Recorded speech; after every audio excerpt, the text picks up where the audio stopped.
Hello and greetings from the high Himalayas. We're on the high plains of Tibet, about 4,300 meters here, just exploring some of these dirt tracks around.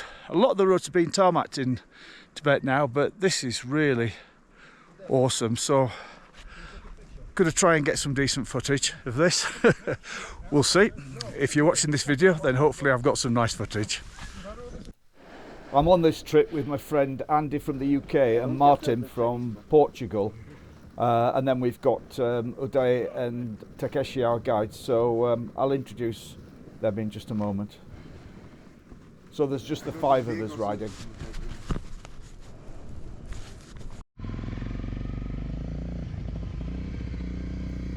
Right, well, I'm going to set off, because if I don't, these guys can stand around talking all day. Anyway, so what are we up to here? Well, I've been out here for a couple of months now. I spent a few weeks in Nepal, and then I was joined by some friends, and I'll explain who I'm with, and we rode across into Tibet. So as you can see, we are all riding Honda CRF 250s, and I think these are perfect little bikes for this kind of riding that we're doing here, because they're plenty capable enough on the off tarmac riding that we're doing. Because really, what you see now, this is as tough going as it gets. So these little Hondas are great for this kind of riding. But equally important, they are comfortable and powerful enough for when we're on the tarmac. Because in reality, I would say probably about 80% of the riding we're doing on this trip, certainly on the Tibetan side, is on tarmac. On the Nepalese side, a lot of the roads, certainly on the approach that we made to Tibet, a lot of the roads are unmetalled, and because there's a lot of heavy goods traffic on them, a lot of trucks and stuff, they really get chewed up. So yeah, delighted to be riding these Hondas, because the other bikes that we've seen around, and I think a lot of other tour companies, they use the Royal Enfield Himalayas, which of course are great bikes, but they're much bigger and heavier than these little Hondas. And as we're not carrying any luggage with us, we've got a support truck, then you don't really need a bigger bike. So as I said, we've got a support truck, and that's got all of our gear in it. So, travelling light. I've just got a rucksack with, with waterproofs, a bit of water, a few snacks, stuff like that. That's all we need. So these bikes that we're riding, they belong to my friends at Ride Nepal. And I've ridden with these guys before. I think I've got some other videos on my channel when I was riding with them in Nepal. So I've known these guys for quite a few years, back to the days when I ran my, when I was running motorcycle tours myself. Yeah, so let me tell you a little bit more then about these guys at Ride Nepal, because they're great guys. So it's a company that is run by Uday, who is from Nepal, Takeshi, who's from Japan, and Grace, who is from the UK, from England. They are a fantastic group of guys. They do these bespoke tours, and they really look after you well.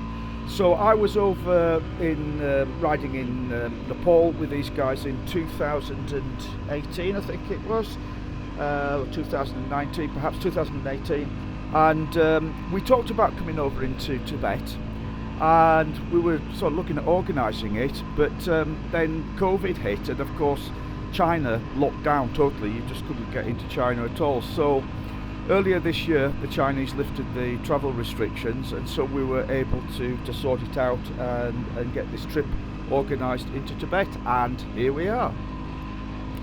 I have to say that getting into Tibet was not straightforward. Ultimately we didn't have any problems. But to get the visa sorted out, particularly to bring the bikes over, was a little complicated.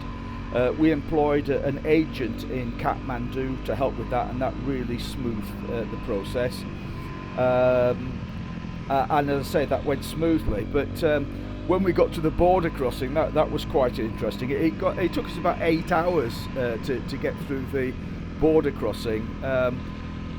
I don't want to get political here, but I do get the impression that the Chinese are not very keen on non-Chinese visitors to Tibet. I may be wrong with that, but I definitely got that impression. One of the interesting things about coming into China, or in this case Tibet, but of course it's part of China, is that you can't just travel on your own freely. You have to have an approved Chinese government minder.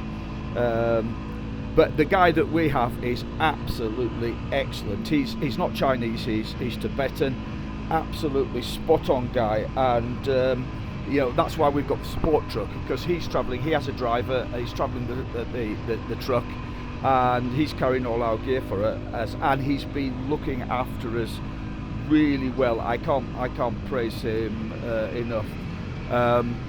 Two particularly difficult aspects of travelling here is there are a lot of army checkpoints. The army have checkpoints everywhere, which have communication problems here, language problems make it difficult sometimes to understand what's going on. I do speak some Mandarin Chinese, but I don't speak any Tibetan.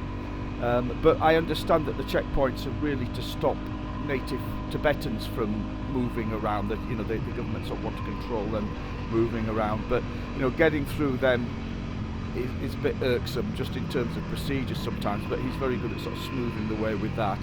And the other interesting thing is fuel stations. When we stop to refuel the bikes, they have this strange thing here which I can't get to the bottom of, where they don't like motorbikes going into the fuel station. They want you to park up outside on the road, and then you sort of fill up a watering can and carry that out. But I don't know how or whatever, but when our guide turns up, we can go in and just fill up normally at the pumps. But if we turn up on our own without the guide, they just won't let us in. They won't switch the pumps on. But as I say, language barriers means it's been a little difficult getting to the bottom of that.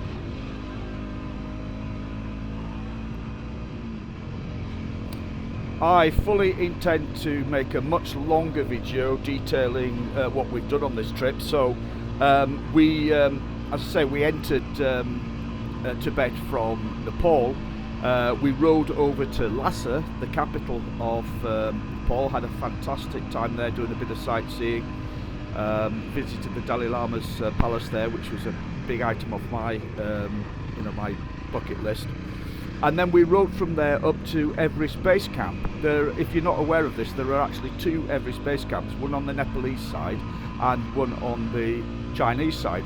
I've been up on the Nepalese side, but here on the Chinese side there's actually vehicular access right up to the base camp. So we were able to ride our motorbikes right up to Everest Base Camp, which I've got to say was a fantastic experience. And we are now heading west again through Tibet on this high Tibetan plain, as you can see. I'm going to make a much longer video on my other channel, the Songs from the Saddle channel, detailing the trip. The reason I'm not putting it all on here is simply because a lot of the riding, and probably, as I said earlier, I think 80% of the riding's been on Tarmac, and this channel is called Off the Tarmac. So if you're interested in following the entire trip, then I'll put a link through to the videos that I put on the main channel.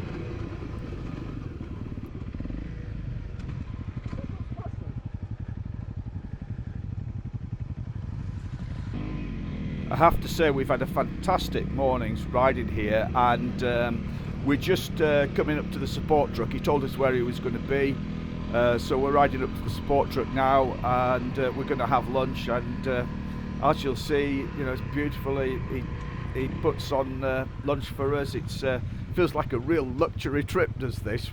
Feel very well looked after.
Hope you've enjoyed this short video.